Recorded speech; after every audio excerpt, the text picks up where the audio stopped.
ഓണസമയത്ത് office പ്രവർത്തന സമയത്ത് ഉദ്യോഗസ്ഥർ അത്തപ്പൂക്കളം ഇടരുതെന്ന് മുഖ്യമന്ത്രി പിണറായി വിജയൻ. ജോലി സമയത്ത് ഉദ്യോഗസ്ഥർ സീറ്റിലുണ്ടാകണം. ഉത്സവ സമയങ്ങളിൽ സർക്കാർ ഓഫീസുകൾ കച്ചവട കേന്ദ്രങ്ങളായി മാറുന്നത് അംഗീകരിക്കാൻ കഴിയില്ലെന്നും മുഖ്യമന്ത്രി വ്യക്തമാക്കി. ഉത്സവ സമയങ്ങളിൽ സർക്കാർ ഓഫീസുകളിൽ വർഷങ്ങളായി കണ്ടുവരുന്ന കാര്യങ്ങൾക്കെതിരെയാണ് മുഖ്യമന്ത്രി പരസ്യമായി നിലപാട് സ്വീകരിച്ചത്. ജനങ്ങളെ ബാധിക്കുന്ന വിഷയങ്ങളിൽ കൃത്യസമയത്ത് തീർപ്പുണ്ടാവണമെങ്കിൽ സർക്കാർ ഓഫീസുകൾ കൃത്യമായി പ്രവർത്തിക്കണം.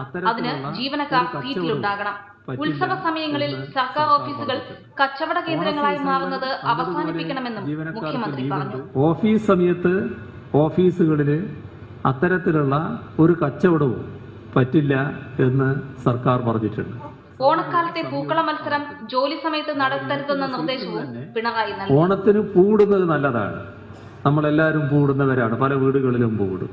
ഓണമല്ല ഏത് ആഘോഷവും ഔദ്യോഗിക കൃത്യനിർവഹണത്തെ ബാധിക്കരുതെന്ന് മുഖ്യമന്ത്രി പിന്നീട് ഫേസ്ബുക്കിൽ കുറിച്ചു. റിപ്പോർട്ടർ, തിരുവനന്തപുരം.